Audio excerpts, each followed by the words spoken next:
আল্লাহর নবীর কাদায় পাহাড় কাঁদে, আল্লাহর নবীর কান্নায় আসমান কাঁদে, আসমানের সমস্ত ফেরেশতারা কাঁদে। সবাই যখন কান্না করতেছে, সবাই কান্না করতেছে, আল্লাহ ডাক দিয়ে বলে, ও জিবরাইল, আমার বন্ধুর কান্না আমিও সহ্য করতে পারি না, থামায়া দাও, আমার বন্ধুর কান্না থামায়া দাও। জিবরাইল আলাইহিস সালাম আগমন করে আল্লাহর নবীকে নির্দেশ দেওয়া হলো, আবার যখন বাড়ির দিকে চলে যায়, আবার যখন মক্কার দিকে রওনা হলেন, পথের মধ্যে তিনার মায়ের পেটের মধ্যে ব্যথা হয়, গোড়ার মধ্য থেকে তিনি নেমে গেলেন, তিনি নিচে নেমে পড়লেন, আর বলে, উম্মে আইমান রে, আমার সন্তান মুহাম্মদ রে আমার কোলে দে, আমার সন্তান মুহাম্মদ রে আমার কোলে দে। আল্লাহর নবীরে যখন তিনার কোলের মধ্যে দিলেন, আর বলে, বাবা আমার এমন ব্যথা হয়েছে, আমার এমন ব্যথা হয়েছে রে, আমি আর জমিনের মধ্যে হয়তো থাকতে পারবো না। এরপরে কিছুক্ষণ পরে মা আমেনা জমিনের ময়দান থেকে বিদায় নিয়ে নেবে। আল্লাহর নবী কান্না করে, ও মালিক, আমার মা না, আমার বাবাও নাই, তুমি আজকে আমার মাটা নিয়ে নিলা, বলো আমি কার কাছে গিয়ে থাকবো, আমি কার কাছে আশ্রয় নিব। মাকবুল তু হায় শাহজাহায়, কাবিল তু বহুত হায়, মাকবুল তু হায় শাহজাহায়, কাবিল তু বহুত হায়, आईना के मानंदे तू नहीं दिल तू बहुत है, आईना के मानंदे तू नहीं दिल तू बहुत है, मकबूल तू है शाहजहां काबिल तू बहुत है, आईना के मानंदे तू नहीं दिल तू तरी है। অন্ধকার পথের মাঝে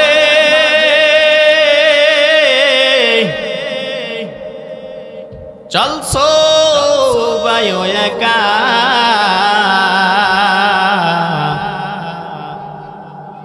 মনের মাঝে তোমার খেলছে কত আঁকা বাঁকা,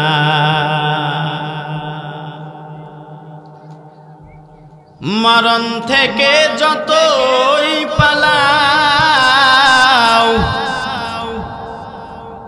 মরণ তোমায় লইবে গিরি, যদিও লুকাও আকাশ পানে লাগাই সেথাই সিঁড়ি, নদী পথে নৌকা চালাও ও মাঝি ভাই, বেলা ডুবার আগে আমি উপার উঠতে চাই, ডুবে গেলে বেলা রে আর উঠে না, ভেঙে গেলে মেলা রে আর জমে না, নদীর কুল ভাঙ্গে ও কুল ঘরে, এই তো নদীর খেলা, সকাল বেলা ধনীর তুই ফকির সন্ধ্যা বেলা, সকাল বেলার ধনীর তুই ফকির সন্ধ্যা বেলা। আলহামদুলিল্লাহ, মুক্তারামপুর নুরানিয়া হাফিজিয়া মাদ্রাসা এতিমখানার উদ্যোগে আজ ৭৪ বার্ষিক ওয়াজ ও দোয়ার মাহফিলের সম্মানিত সভাপতি নাজমুল হোসেন তাপস, আলহাজ আবুল হোসেন ইতালি প্রবাসী, প্রধান অতিথি কাজী নাজমুল হোসেন তাপস, প্রধান বক্তা সমুদ্রের কণ্ঠের অধিকারী হযরত মাওলানা মুফতি জহিরুল ইসলাম ফরিদি সাহেব, বিশেষ বক্তা আলহাজ হযরত মাওলানা গোলাম মুস্তফা সাহেব, হযরত ওলামায়ে কেরাম, আমার সামনে উপবিষ্টিত যুবক ভাইরা, বৃদ্ধ বাবা জানেরা, পর্দার অন্তরের মা বোনেরা, সর্বপ্রথম আমার পক্ষ থেকে আপনাদেরকে সালাম, আসসালামু আলাইকুম ওয়া রাহমাতুল্লাহ।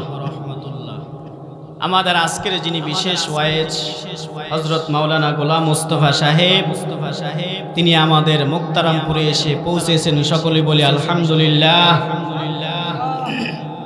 উনি একটু রেস্ট নিবেন, দূর থেকে জার্নি করে আসছেন, এই হিসাবে আমি একটু সময় নিয়েছি। অতএব আমি মুক্তারামপুর সমাজের মানুষদেরকে বলবো, যুবক ভাইদেরকে বলবো, মুরব্বী বাবাজানদেরকে বলবো, বাবাজানেরা মাহফিল প্রত্যেক দিন হয় না, এই জান্নাতের বাগান প্রত্যেক দিন সাজানো হয় না। আপনাদেরকে অনুরোধ করবো, আপনারা যার যার স্থান থেকে সবাই ইনশাল্লাহ মাহফিল প্যান্ডেলে চলে আসি। এই বাচ্চারা কি তোমরা যাও, এ বাবু যাও,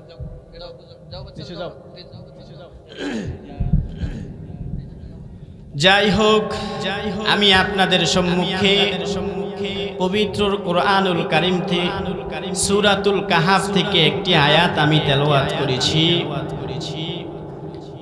আল্লাহ যদি আমাকে তৌফিক দান করেন, আয়াতের ভিত্তিতে দু একটা কথা বলবো।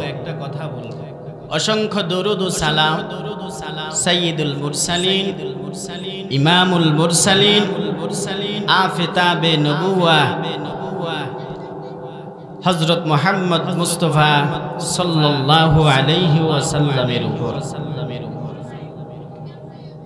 তাহলে সর্বপ্রথম আমাকে জানতে হবে, আমাদেরকে জানতে হবে যে এই সূরা কাহাফটা আল্লাহ কেন নাজিল করেছেন। এই সূরা কাহাফ নাজিলের কারণটা কি, তার শানে নুজুলটা কি। এই শানে নুজুলটা যদি আমরা বুঝতে পারি, তাহলে আজকের বয়ানের পুরা অর্ধেকে আমরা বুঝে যাব। তাই আমরা সকলে একটু মনোযোগ দিয়ে শানে নুজুলটা আমরা শুনি, কেন আল্লাহ এই সূরাটা নাজিল করলেন। মদিনার মক্কার ইহুদিরা, মক্কার কাফের বেঈমানেরা দুইজন কাফেরকে মদিনায় পাঠালেন। নজর ইবনে হারেস, উকবা ইবনে আবি মুইত, এই দুইজন কাফেরকে মদিনায় পাঠাইলেন। কেন পাঠাইলেন? যে মক্কার জমিনে একজন মানুষের আবির্ভূত হয়েছে, যিনি নবী দাবি করে, যিনি শেষ নবী দাবি করে। আবু জাহেল, উতবা, সাইবা সবাই মিটিং করে এই দুইজনকে মদিনায় পাঠালো। দুইজনকে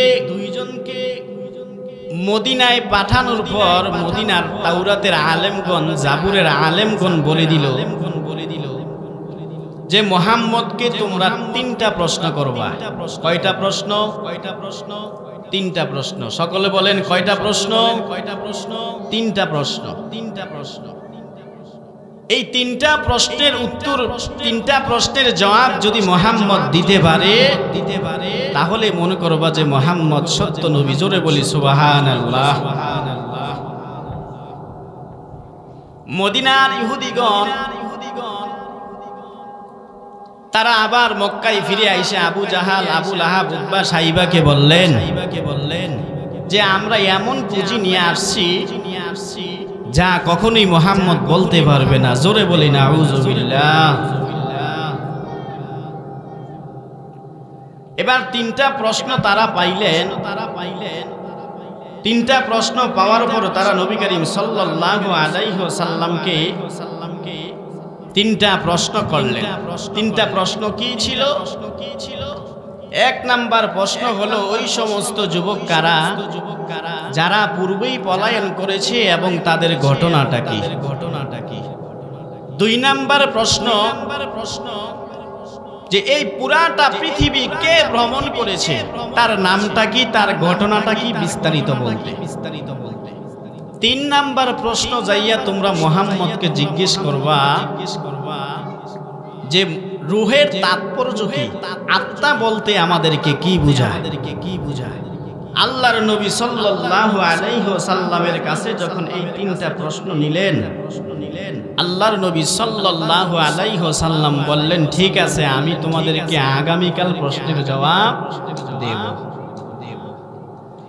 এবার আগামীকাল আসবে, কিন্তু হযরত জিবরাইল আলাইহিস সালাম মায়ার নবীজির কাছে আসলেন না। 2 দিন হয়ে গেল, মায়ার নবী সাল্লাল্লাহু আলাইহি ওয়াসাল্লামের কাছে জিবরাইল আসলেন না। 3 দিন হয়ে গেল, এভাবে 15 দিন হয়ে গেল। এবার উতবা সাইবা কাফের বেঈমানেরা তো একটা সুযোগ পেয়েছে যে মুহাম্মদ বলেছে আগামীকাল প্রশ্নের জবাব দিবে, কিন্তু মুহাম্মদ তো দেখি আজকে 15 দিন হয়ে গেল জবাব দিতে পারে নাই। আমার নবীকে নিয়ে ব্যঙ্গ করতেছে। জোরে বলি নাউজুবিল্লাহ।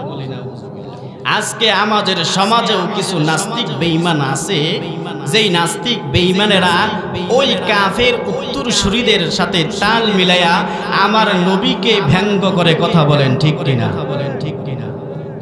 এমন উত্তরসূরি আছে কাফের বেঈমানদের, যে তারা আমার আপনার নবীর দাড়িকে ছাগলের দাড়ির সাথে তুলনা করে। জোরে বলি নাউজুবিল্লাহ। আমি আজকে এই মুক্তারামপুরের মাহফিল থেকে বলতে পারি, বলে যাই, যেই সমস্ত নাস্তিক বেঈমানের দলেরা, যেই সমস্ত কাফের ইহুদির দলেরা আমার আপনার নবীর শানে সামান্যতম গাদ্দারি করবে, ওই জায়গায় তাকে ফাঁসি দিবে মুসলমান। কথা বলেন ঠিক কিনা? এই মুসলমান ইমানদার, কিছু বেঈমান আছে আমার নবীকে নিয়ে ব্যঙ্গ করে, আমার আপনার নবীর চরিত্রের ভিতরে দাগ দেয়। যেই সমস্ত নাস্তিক বেঈমানেরা আমার আপনার নবীকে নিয়ে সামান্যতম কটূক্তি করবে, তাকে রাষ্ট্রের প্রধানের দায়িত্বে এই বাংলার জমিনে প্রকাশ্যে ফাঁসি দিতে হবে। কথা বলেন ঠিক কিনা? তাহলে প্রশ্ন আসে না, কয়দিন হলো? মনে আছে তো ইনশাআল্লাহ? 15 দিন হলো। 15 দিন পরে এবার আল্লাহ রাব্বুল আলামিন জিবরাইল আলাইহিস সালামকে দিয়ে পয়গাম পাঠাইলেন। আল্লাহ কোরআনের আয়াত নাজিল করে দিলেন, ওয়ালা তাকুলান্না লিশাইইন ইন্নী ফাইলুন যালিকা গাদা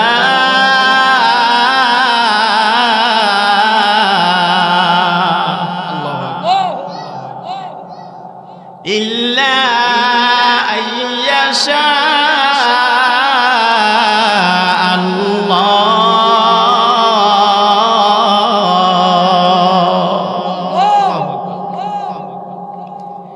একদিন নয়, 2 দিন নয়, 3 দিন নয়, 15 দিন পরে আল্লাহ রাব্বুল আলামিন জিবরাইল আলাইহিস সালামকে মায়ার নবীর কাছে পাঠাইলেন। ও জিবরাইল, তুমি কোরআনের আয়াতটা নিয়ে নবীর কাছে যাও।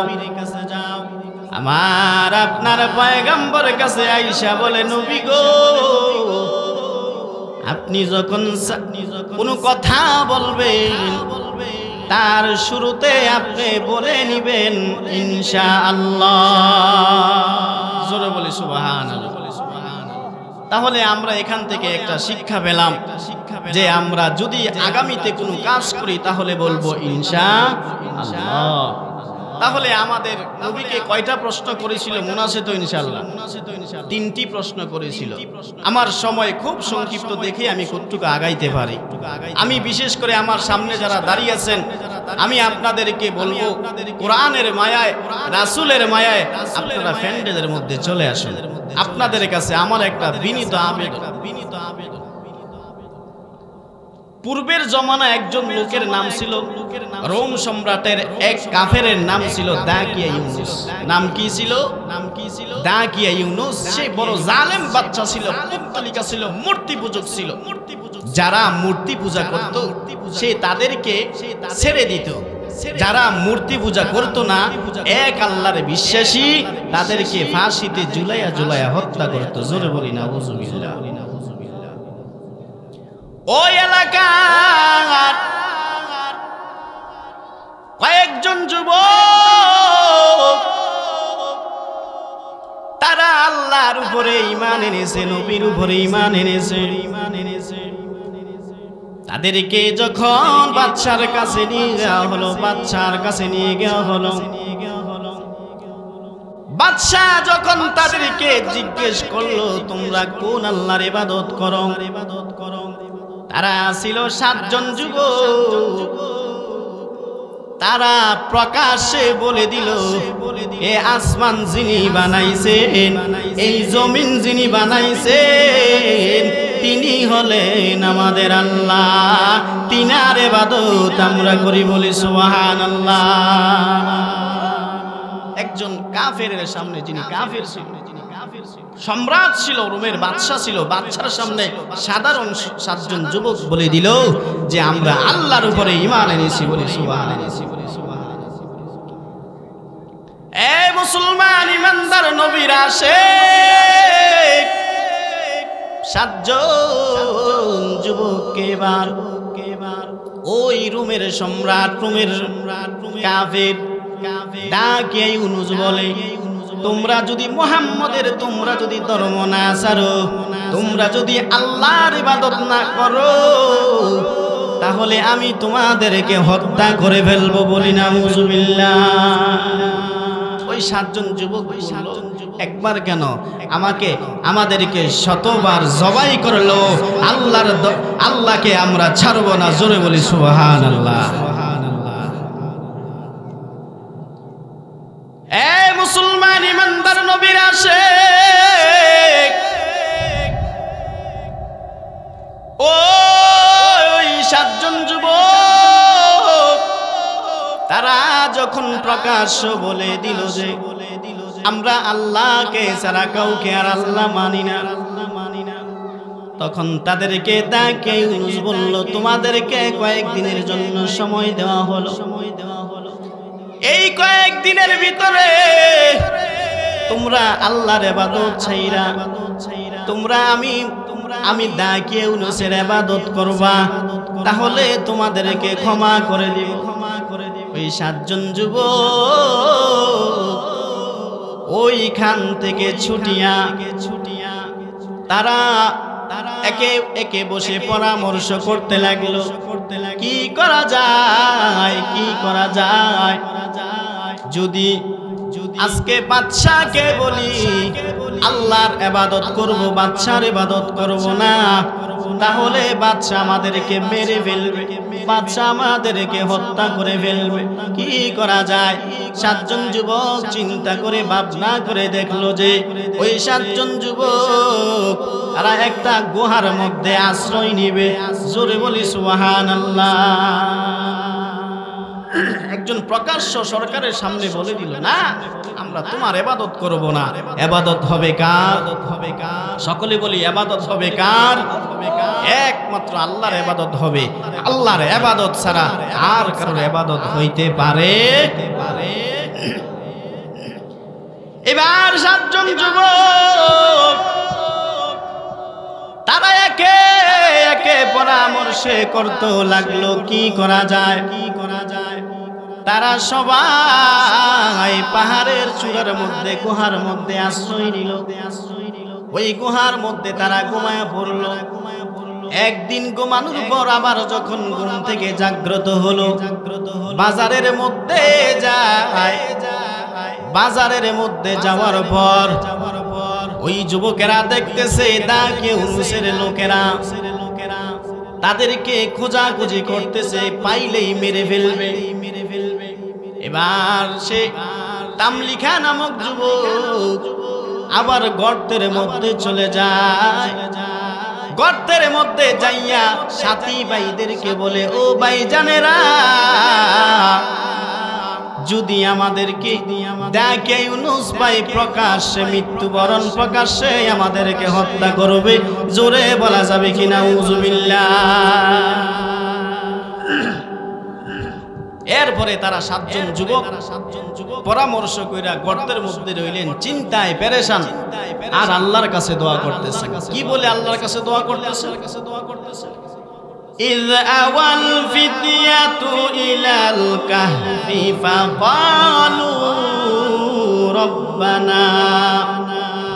فقالوا ربنا آتنا من لدنك رحمة وهيئ لنا من أمرنا رشدا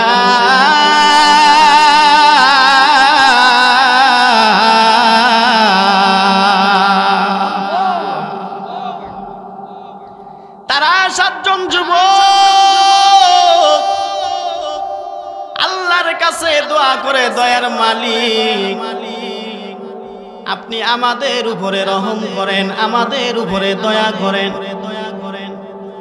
আপনি আমাদের উপরে মেহেরবানি করেন, আপনি আমাদের জন্য যথাযোগ্য ব্যবস্থা করে দেন। এইভাবে কান্না করতে করতে 7 জন যুবক গুহার ভিতরে, গর্তের ভিতরে ঘুমায়া পড়লেন। জোরে বলা যাবে কি সুবহানাল্লাহ।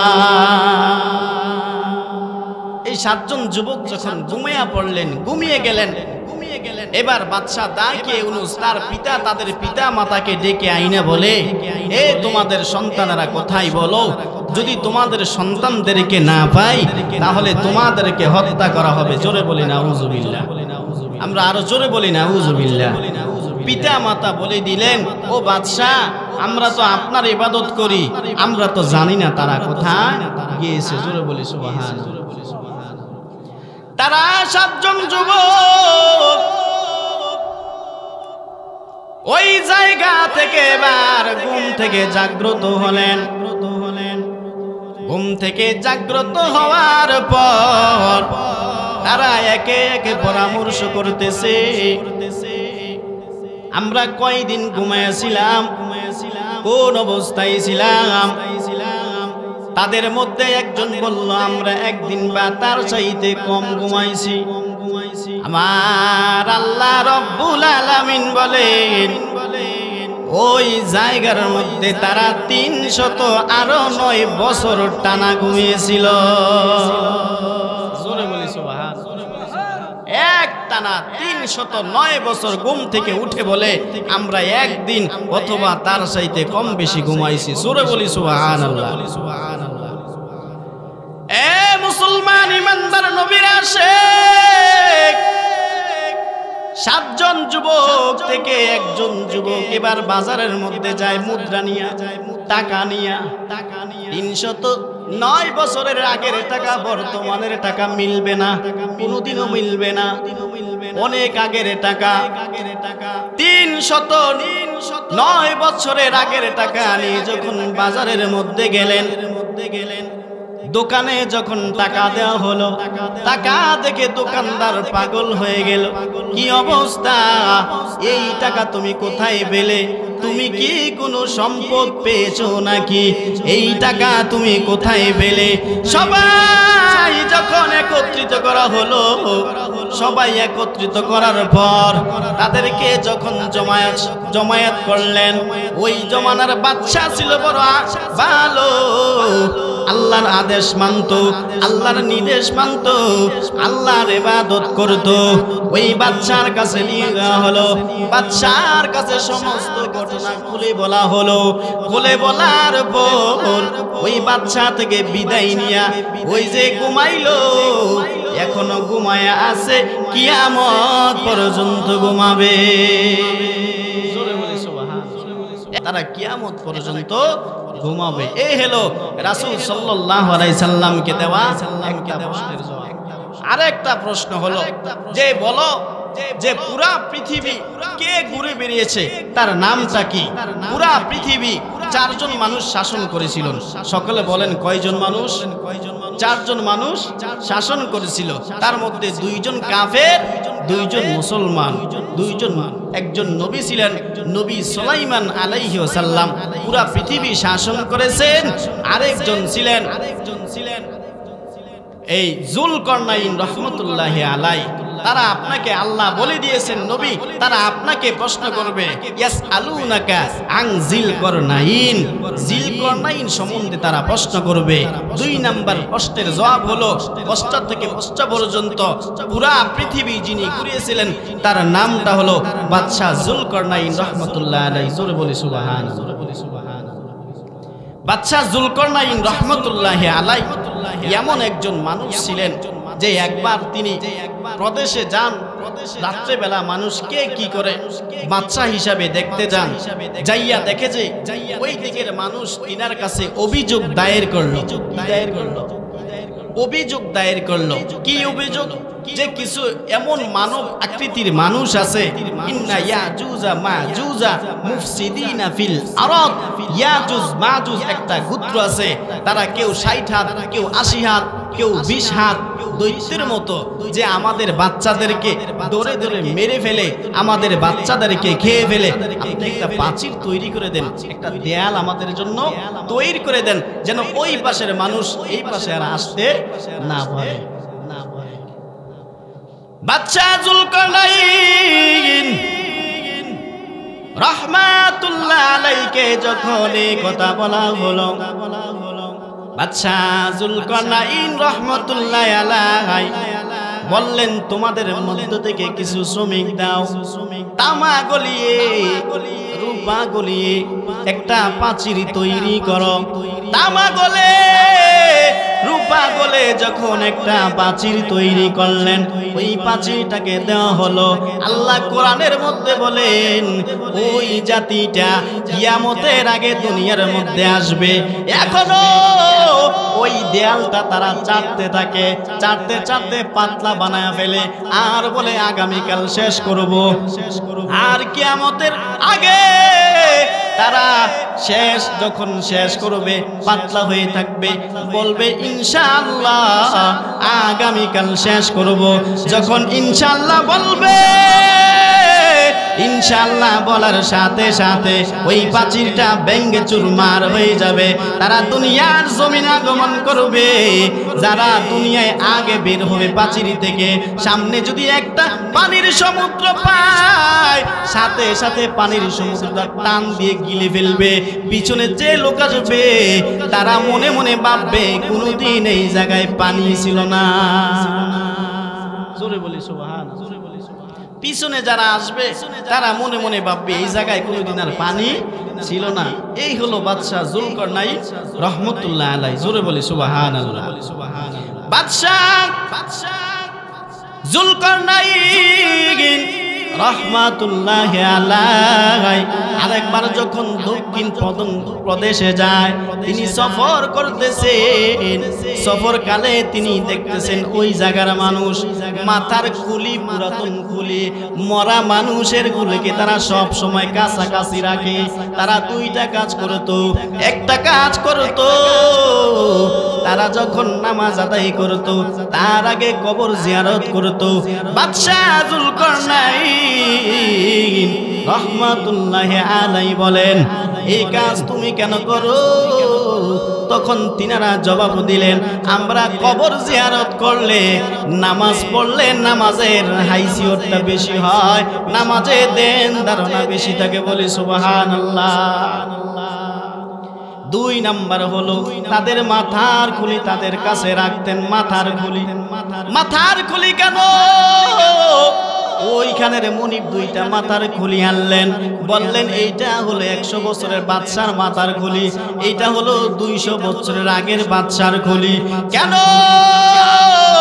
এই বাদশার খুলি দিয়ে তোমরা কি করো? বলে এই বাদশার খুলি দিয়ে আমাদের সন্তানদেরকে শিক্ষা দেয়, এই সন্তানেরা দুনিয়ার মধ্যে অহংকারী করিস না, দুনিয়ার মধ্যে বাহাদুরি করিস না। এই যে 100 বছরের আগের খুলি, এখন তার মাথার খুলি বের হয়ে গেছে। 100 বছর আগে সে বাচ্চা ছিল, আজকে তার বাচ্চাইও নাই, তার দেহ নাই, দেহ পচে গলে তার মাথার খুলিটা সাদা হয়ে আছে। নারে তাকবীর, নারে তাকবীর। ফরিদি সাহেব হুজুরের আগমন,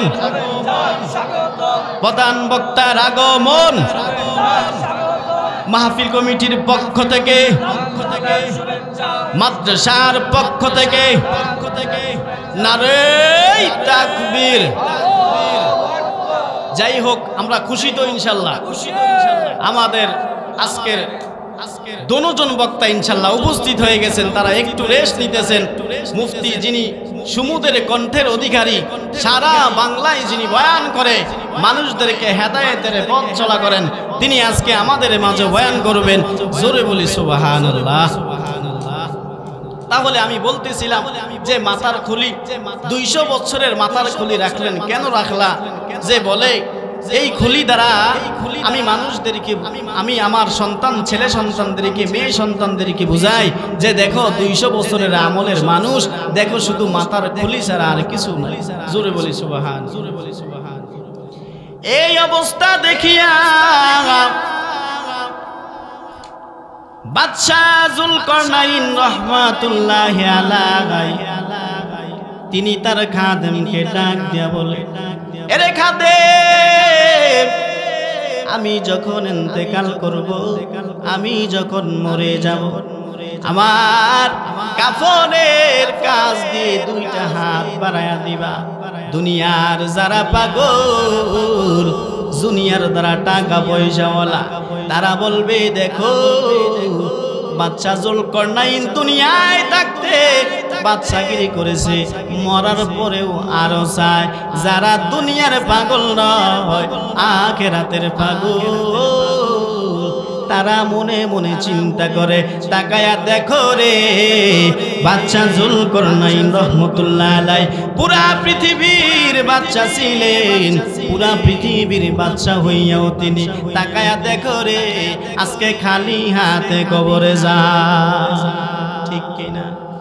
এ মুক্তারামপুরের মানুষ, আপনারা আমারে বলেন কবরে গেলে কয় টাকার দিয়ে আমাদেরকে কবরে দিবে? 3 কাপড় 5 কাপড় ছাড়া আমাদের সঙ্গে আর কোনো দেওয়া হবে না। এ মুসলমান ইমানদার, আমার আপনার পয়গম্বরকে 3টা প্রশ্ন করেছিল, যেই 3টা প্রশ্নের জবাব আমি আপনাদেরকে দিয়েছি। আল্লাহর নবীকে কাফের মুশরিক বেঈমানের দরেলা এমন কষ্ট দিয়েছে। আমার নবী ছিল বড় ইয়েতিম নবী, আমার নবীর মা নাই, আমার নবীজির বাবা ছিলেন না। যেই নবীজির মা নাই, যেই নবীজির বাবা নাই, কাফের মুশরিকেরা এমন কোন জায়গা নাই যে জায়গায় আমার নবীরে কষ্ট দেয় নাই। আমার আল্লাহ বলে, নবী গো আপনি ধৈর্য ধরেন, যেন আপনার উম্মত আপনার প্রেমে পাগল হয়। সুবহানাল্লাহ। আমার আপনার পয়গম্বর যখন ছোট সময় ছিলেন, রাস্তার পারে তাকায়া দেখেন তিনি মাঠের মধ্যে বাচ্চারা খেলাধুলা করতেছে। আমার নবী কোনোদিন খেলাধুলা করে নাই, আমার নবী বাচ্চাদের খেলাধুলা দেখতেছে। যখন সন্ধ্যা হয়ে গেল, সকলের বাবারা আইসা আমার আপনার পয়গম্বর তাকায়া দেখে, কোলে কইরা চুমায়া চুমায়া আব্বু আব্বু বলে বাবাকে, বাবারা কোলে করে নিয়ে যায়। আমার আপনার পয়গম্বর মাঠের মধ্যে চিল্লায়া কান্দে, সবার বাবা আছে, আমার বাবা কই, আমার বাবা কই? জোরে বলা যাবে কি আল্লাহু আকবার? এ মুসলমান ইমানদার নবীর আশিক, আমার আপনার পয়গম্বর যখন মাঠের মধ্যে কান্না করতেছেন, মা আমেনা এবার তিনি ঘুরতেছেন, আমার সন্তান মুহাম্মদ কই, আমার সন্তান মুহাম্মদ রে তোমরা দেখছনি? এলাকার মানুষ বলে আমি মুহাম্মদ রে চিনি না, তবে একটা সন্তান দেখছি আব্বা আব্বা বলে কান্না করতেছে। মা আমেনা একটা চিৎকার মাইরা আমার মায়ার নবীর কাছে যায়, বলে বাবা রে তুমি কান্না করো কেন? তিনি ডাক দিয়ে বলে, ও মা গো, সবার বাবারে আমি দেখলাম চুমায়া চুমায়া আব্বু আব্বু বলে কোলে কইরা মাথায় কইরা বাড়িতে নিয়ে যায়।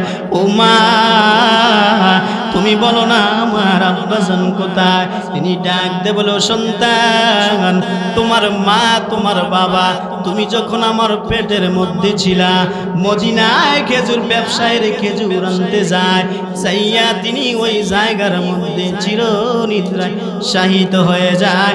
আল্লাহু আকবার বলে। এ মুসলমান, নবীর কথা কি বলবো? বলে মা গো আমার একটু আমার আব্বা জানের কবরটা দেখায় দাও, আমি আব্বা জানের কবরটা একটু দেখতে যাই।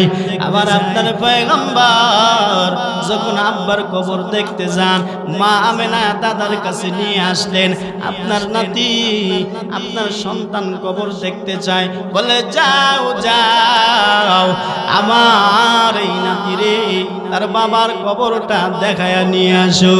উম্মে আইমান মা আমেনা আল্লাহর নবী যখন রওনা দিলেন, বাবার কবরের পাশে যায়, কবরের পাশে যাইয়া আমার আপনার পয়গম্বর কবরের মধ্যে লাফায়া পড়ে গেল। আল্লাহর নবীর কান্নায় আসমান কাঁদে, আল্লাহর নবীর কান্নায় জমিন কাঁদে, আল্লাহর নবীর কাঁদায় পাহাড় কাঁদে, আল্লাহর নবীর কান্নায় আসমান কাঁদে, আসমানের সমস্ত ফেরেশতারা কাঁদে। সবাই যখন কান্না করতেছে, সবাই কান্না করতেছে, আল্লাহ ডাক দিয়ে বলে, ও জিবরাইল আমার বন্ধুর কান্না আমিও সহ্য করতে পারি না, থামায়া দাও আমার বন্ধুর কান্না থামায়া দাও। জিবরাইল আলাইহিস সালাম আগমন করে আল্লাহর নবীকে নির্দেশ দেওয়া হলো, আবার যখন বাড়ির দিকে চলে যায়, আবার যখন মক্কার দিকে রওনা হলেন, পথের মধ্যে তিনার মায়ের পেটের মধ্যে ব্যথা হয়, গোড়ার মধ্য থেকে তিনি নেমে গেলেন, তিনি নিচে নেমে পড়লেন, আর বলে উম্মে আইমান রে আমার সন্তান মুহাম্মদ রে আমার কোলে দে, আমার সন্তান মুহাম্মদ রে আমার কোলে দে। আল্লাহর নবীরে যখন তিনার কোলের মধ্যে দিলেন, আর বলে বাবা আমার এমন ব্যথা হয়েছে, আমার এমন ব্যথা হয়েছে রে, আমি আর জমিনের মধ্যে হয়তো থাকতে পারবো না। এরপরে কিছুক্ষণ পরে মা আমেনা জমিনের ময়দান থেকে বিদায় নিয়ে নেবে। আল্লাহর নবী কান্না করে, ও মালিক আমার মা না আমার বাবাও নাই, তুমি আজকে আমার মাটা নিয়ে নিলা, বলো আমি কার কাছে গিয়ে থাকবো, আমি কার কাছে আশ্রয় নিব? পাগল নাকি? যেই পাগলের নাম, পাগলের কথা আমরা শুনেছি, আল্লাহর নবীকে তারা তাদের ছোট ছোট বাচ্চারা আছে, যুবক যায়েরা আছে, আমার আপনার পয়গম্বরের এমন ভাবে পাথরের আঘাত নিক্ষেপ করা শুরু করলো, আমার আপনার পয়গম্বরের পিঠে এমন ভাবে আঘাত করলেন, পাথরের যে জিনিসটা ছিল আমার আপনার পয়গম্বরের পিঠের মধ্যে টেপে দেবে, আমার আপনার পয়গম্বরের পিঠে ক্ষত ক্ষত হয়ে গেল। আমার আপনার পয়গম্বর তারপর আল্লাহর কাছে বদদোয়া করে নাই। আল্লাহ ডাক দিয়ে বলে, জিবরাইল মায়ার নবীর কাছে যাও, মায়ার নবীর কাছে যাইয়া বলো, আমার বন্ধুর কাছে যাইয়া বলো, আমার বন্ধু যদি চায় আমি তায়েফকে উল্টাইয়া দিব, আমি তায়েফের মানুষদেরকে উল্টাইয়া দিব। এ মুসলমান মুহতারামপুরের যুবক, ও বৃদ্ধ বাবা জানেরা, কোন নবীর উম্মত তোমরা হইছো দিশা পাও না। আল্লাহর নবীর কাছে যখন আয়েশা বলল, ও নবী গো, আপনাকে আল্লাহ বলেছেন আপনি যদি চান এই তায়েফকে উল্টাইয়া দিবে। আল্লাহর নবী ডাকতে বলে, জিবরাইল, তায়েফবাসী জানে না আমার মা নাই, তায়েফবাসী জানে না আমার বাবা নাই, তারা যদি জানতো আমারে কোনোদিন কষ্ট দিত না।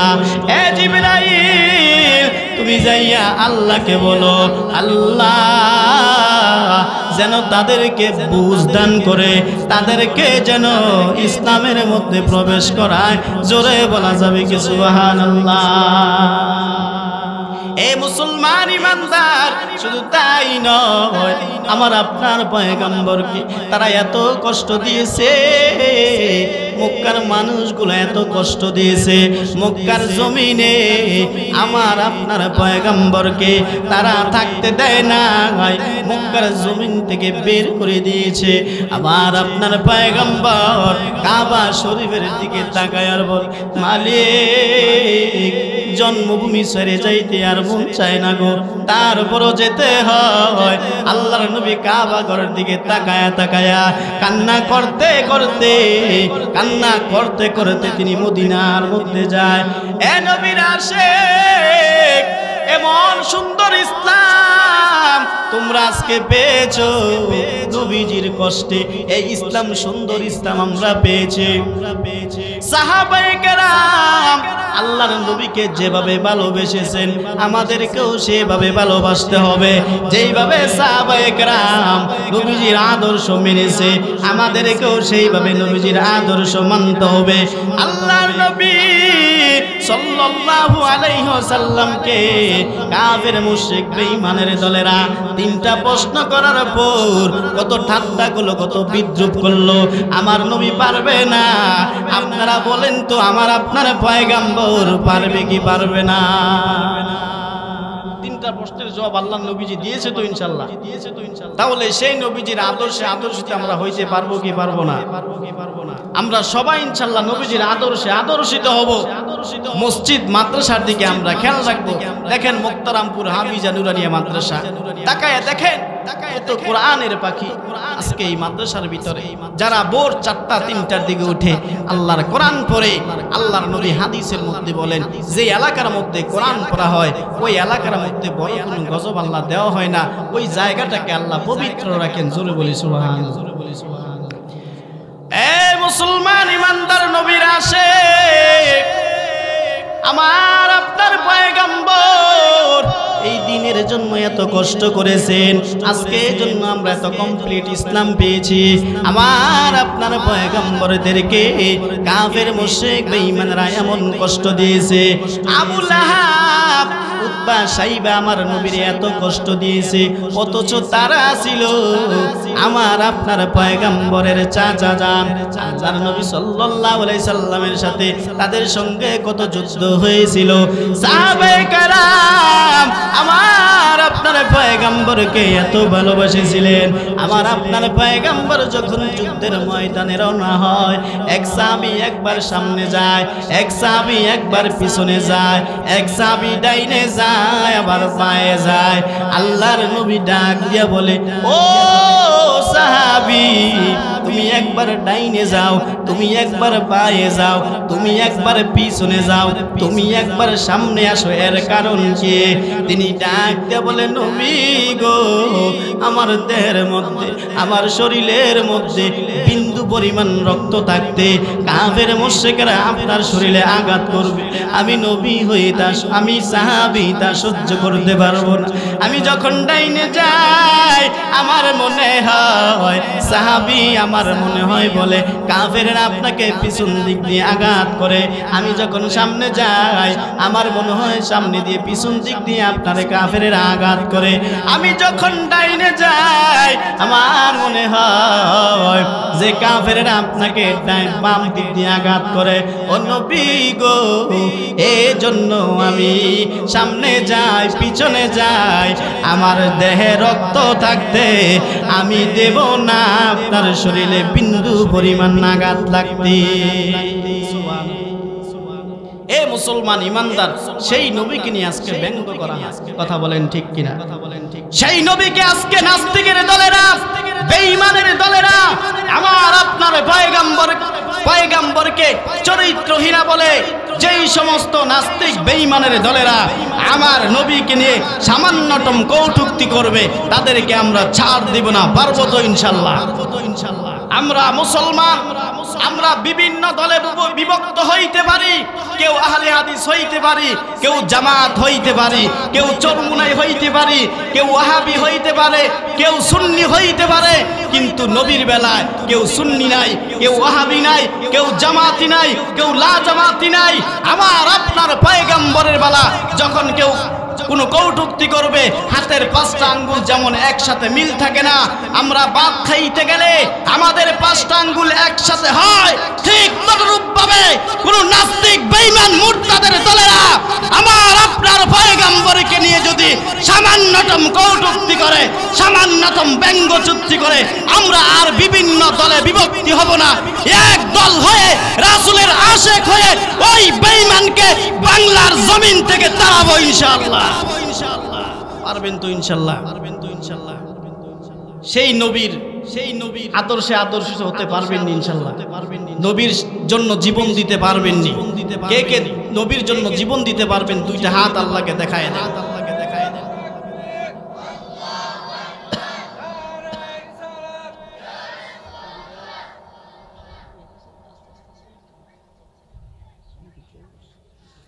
তাহলে সম্মানিত হাজিরিন, বাংলার জমিনে নাস্তিক নাই যে আমার আপনার নবীর বিরুদ্ধে কথা বলে? কথা বলেন আছে কিনা? বেঈমানের দল নাই যে আমার নবীর বিরুদ্ধে কথা বলে? আছে কি? আছে কিনা বলেন না? এই মুসলমান, আশিক রাসূল কিভাবে আপনি দাবি করবেন যদি রাসূলের বিরুদ্ধে কথা বললে আপনি অ্যাকশন না নেন? কাফের মুশরিকরা রাসূলের বিরুদ্ধে কথা বলে, কাফের মুশরিকরা শুধু তাই নয়, আমার আল্লাহকে পর্যন্ত নিয়ে কটূক্তি করে। জোরে বলি নাউজুবিল্লাহ। সম্মানিত হাজিরিন, মুক্তারামপুর বাসী, পার্শ্ববর্তী এলাকার যারা আসছেন, আমি আপনাদেরকে বলি, যখন দেখবেন, যেখানেই দেখবেন আল্লাহকে নিয়ে, আল্লাহর নবীকে নিয়ে, কোন শরিয়া আইনকে নিয়ে, আমার আপনার পয়গম্বর রাসূলকে নিয়ে, কোন পয়গম্বরকে নিয়ে কটূক্তি করবে, আমরা সাথে সাথে সেখানে অ্যাকশন নিব। পারবো তো ইনশাআল্লাহ? সকলে বলেন না পারবেন ইনশাআল্লাহ? সম্মানিত হাজিরিন, আমি কিছুক্ষণ সময়ের জন্য বলছি, আমাদের গোলাম মোস্তফা সাহেব আসছেন, আমাদের প্রধান বক্তা সাহেব এসে পড়েছেন, আলহামদুলিল্লাহ বলি। কিছুক্ষণের মধ্যে চলে আসবে, আর 4-5 মিনিট আমাকে সময় দিতে পারবেন তো ইনশাআল্লাহ? কষ্ট হচ্ছে বেশি, অতিরিক্ত কষ্ট হচ্ছে? যাই হোক, আলহামদুলিল্লাহ। যারা সামনে দাঁড়িয়েছেন, আমি আমার বাবাজান ভাইদেরকে বলবো, আপনারা দয়া করে স্টেজে চলে আসেন, প্যান্ডেলের ভিতরে চলে আসেন, কারণ এই জায়গাটা হলো জান্নাতের বাগান। মায়ার নবীজি বলেন যে জান্নাতের বাগান ওই জায়গাটা, যেই জায়গাটার মধ্যে কোরআন এবং হাদিসের আলোচনা করা হয়, কোরআন এবং হাদিসের কথা বলা হয়। জোরে বলি সুবহানাল্লাহ। এই মুসলমান, আজকে আমরা মুসলমান দলে দলে বিভক্তি বিদায়িত কাফের মুশরিক বেঈমানেরা আমার আপনার নবীর বিরুদ্ধে কথা বলার সাহস পায়। কথা বলেন ঠিক কিনা? আজকে আমরা দলে দলে বিভক্ত হওয়ার কারণে কিছুদিন পর পর আমার নবীকে এক একটা কথা বলা হয়, এমন বাজে বাজে কথা বলা হয় যা মুসলমান হয়ে আমাদের কলিজার মধ্যে আঘাত হানে। কথা বলেন ঠিক কিনা? এ মুসলমান ইমানদার নবীর আশিক, আল্লাহর নবীর একজন সাহাবী ছিল হযরত ওমর রাদিয়াল্লাহু তাআলা আনহু। আমার আপনার পয়গম্বরের যখন ইন্তেকাল হইল, সবাই মানতে রাজি, কিন্তু হযরত ওমর মানতে রাজি না। রাসূলকে কেমন ভালোবাসে দেখেন, বলে না আমি মানতে রাজি না। বড় একটা তলোয়ার নিছে, কি নিছে? বড় একটা তলোয়ার নিছে, তলোয়ার নিয়ে বলে, যেই বলবি আল্লাহর নবী পৃথিবীতে নাই, তার গর্দানটাকে উড়াইয়া দিও। জোরে বলি সুবহানাল্লাহ। তাহলে আল্লাহর নবীকে সাহাবায়ে কেরামরা এই ভালোবাসে, সাহাবাইদের তাবেদারিতে আমরাও ভালোবাসতে হবে। পারবো কি পারবো না? ইনশাআল্লাহ। এই পারবো না ইনশাআল্লাহ। নাস্তিক বেঈমানরা যদি আমার আপনার নবীর শানে বেয়াদবি করে, বেয়াদবি সাথে সাথে আদায় করতে পারবেন না ইনশাআল্লাহ। এখন একটা তাকবীর দেব ইনশাআল্লাহ, দেখবো যে এই তাকবীরের ধ্বনি বোঝা যাবে মুক্তারামপুরে গ্রামের মানুষ কেমন একটা আওয়াজ তুলতে পারে। আওয়াজ তুলতে পারবেন ইনশাআল্লাহ। নাস্তিকতা নিপাত যাক, দিন ইসলাম জিন্দাবাদ, কোটি প্রাণের একই আওয়াজ। এই বাংলায় ঠাই হবে না, মুসলমানরা জেগেছে আজ। জোর কদমে সামনে চলো, বজ্র কণ্ঠে আওয়াজ তোলো, সবাই মিলে একই তালে দাও না স্লোগান, নারায়ে তাকবীর, নারায়ে তাকবীর। কোরআন সুন্নাহর আলো, আল হাদিসের আলো।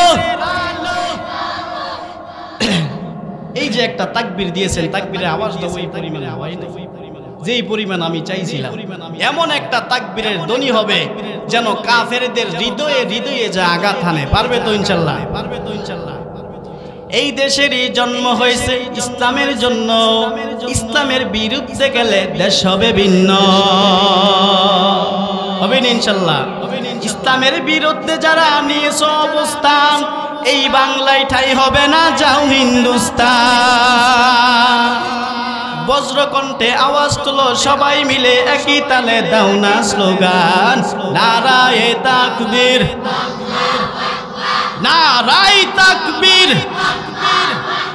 কোরআন সুন্নাহর আলো, নাস্তিকদের ঠিকানা, নাস্তিকদের ঠিকানা, নারায়ে তাকবীর। এই মুসলমান ইমানদার, আজকে এই বাংলার জমিনে কোরআনকে নিয়ে অবমাননা করা হয়। আজকে এই বাংলার জমিনে সংসদে বসে কিছু রাজনৈতিক নেতারা বলে যে সংসদের মধ্যে বিসমিল্লাহ থাকতে পারে না। আমরা মুসলমান বলতে চাই, যেই নাস্তিক বেঈমান বলবে সংসদে বিসমিল্লাহ থাকবে না, আমরা ওই নাস্তিককে সংসদের মধ্যে রাখবো না। কথা বলেন ঠিক কিনা? যারা কোরআনের অবমাননা করবে, আল্লাহকে নিয়ে অবমাননা করবে, রাসূলকে নিয়ে অবমাননা করবে, ওই নাস্তিক বেঈমানদেরকে আমরা রাষ্ট্রীয় ক্ষমতায় চাই না। কথা বলেন ঠিক কিনা? আমরা রাষ্ট্রীয় ক্ষমতায় তাদেরকেই চাই যারা ইসলামের উপর অটল থাকবে, এই দেশের মধ্যে ইসলামকে কায়েম করবে। পারবেন তো ইনশাআল্লাহ? পারবেন তো ইনশাআল্লাহ। হে মুসলমান ইমানদার, তাহলে বলতেছিলাম আমার আপনার পয়গম্বরকে তিনটা প্রশ্ন করেছিল। আমার আপনার পয়গম্বর প্রশ্নের জবাবও দিয়েছিলেন, কিন্তু 2-4 দিন দেরি হওয়ার কারণে কাফের মুশরিক বেঈমানের দলেরা আমার আপনার পয়গম্বরকে যা তা বলেছে, যা তা বলেছে। তারপরে কিন্তু আল্লাহ আমার আপনার পয়গম্বরের কাছে ওহী পাঠাইছেন, কোরআনের আয়াত পাঠাইছেন। কথা বলেন ঠিক কিনা? এ মুসলমান ইমানদার নবীর আশিক, আমার আপনার পয়গম্বর এমন একজন পয়গম্বর ছিলেন, কাল কিয়ামতের ময়দানে আমার আল্লাহ রব্বুল আলামিন বলবে, আমার হাবিব কই, আমার হাবিব কই? আল্লাহর নবী সিজদার মধ্যে পড়ে থাকবে। জোরে বলি সুবহানাল্লাহ। কাল কিয়ামতের ময়দান এত বড় কঠিন হবে গো, আজকে দুনিয়ায় সাধারণ সূর্যের আলো আমরা সহ্য করতে পারি না। সূর্যটা পৃথিবীটার মধ্যে সূর্যটা উল্টো দিক করা। কাল কিয়ামতের ময়দানে সূর্যটাকে জমিনের মাথার গাব্বা উপরে রাখবেন, জমিনে পুরাটা মুখ দেওয়া হবে, জমিনের মাটিগুলা তামায় পরিণত হয়ে যাবে। মানুষের গরমে, পায়ের তালার গরমে মাথায় চলে আসবে। মাথার মধ্যে যেই মগজটা আছে, ওই মগজটা বাতের মারের মতন টকবক টকবক করে ফুটতে থাকবে কিয়ামতের গরমে। আমার আপনার পয়গম্বর মাকামে মাহমুদের মধ্যে সেজদায় পড়ে বলল, ইয়া হাবলি উম্মতি, ইয়া হাবলি উম্মতি। ও আল্লাহ গো, এই কিয়ামতের ময়দান থেকে আমার উম্মতদেরকে বাঁচাও, আমার উম্মতদেরকে বাঁচাও। জোরে বলা যাবে কি আল্লাহু আকবার। এ মুসলমান ইমানদার, কিয়ামতের ময়দানটা এত কঠিন হবে, ওই দিন জাহান্নাম 70,000 শিকলের বেড়ি লাগাইয়া জাহান্নামকে টানা হবে, জাহান্নামকে রাখতে পারবে না। জাহান্নাম আল্লাহকে বলবে, ও আল্লাহ, জাহান্নামীদেরকে তুমি আমার ভিতরে দিয়ে দাও, জাহান্নামকে আটকানো সম্ভব হবে না। ওই দিক দিয়ে আল্লাহ হুঙ্কার দিবেন, লিমানিল মুলকুল ইয়াউম লিল্লাহিল ওয়াহিদিল কাহ্হার। কে আছো দুনিয়ার রাজা বাদশা, তোমরা আজকে আমি আল্লাহর কাছে চলে আসো। তুমি দুনিয়ার মধ্যে বাদশা ছিলা, আমি আল্লাহ ছাড়া এখানে আর কোনো বাদশা নাই। আল্লাহ যখন এভাবে ডাকবে, জাহান্নামেও গর্জন দিবে। হে মুসলমানের হালত কি হবে? আমার আপনার পয়গম্বর নবীজির উম্মতের হালত কি হবে? আল্লাহর নবী বলে, মালিক, আমার উম্মতকে তুমি বাঁচাও, আমার উম্মতকে তুমি বাঁচাও। আজকে যদি আমার উম্মতকে তুমি না বাঁচাও গো, বলো আমার উম্মত কোথায় যাবে গো? আল্লাহ তখন আমার মায়ার নবীকে অর্ডার দিবেন, আমার আপনার পয়গম্বরকে অর্ডার দিবেন, ও নবী গো, আপনার উম্মতদেরকে বেচে বেচে জাহান্নাম আপনি জান্নাতের মধ্যে নিয়ে যান। ওই দিন তাদেরকেই বাঁচবে যারা নবীজির আশিক ছিল, যারা মাদ্রাসার পক্ষে কথা বলতো, যারা মসজিদের পক্ষে কথা বলতো। কাল কিয়ামতের ময়দানে তাদের কপালের মধ্যে একটা চিহ্ন থাকবে, নূরের চিহ্ন থাকবে। আমার আপনার পয়গম্বর ওই নূরের চিহ্ন দেখে দেখিয়া আমার আপনার পয়গম্বর সেই দিন আমাদেরকে জান্নাতে পৌঁছাইয়া দিবে। জোরে বলা যাবে কি সুবহানাল্লাহ।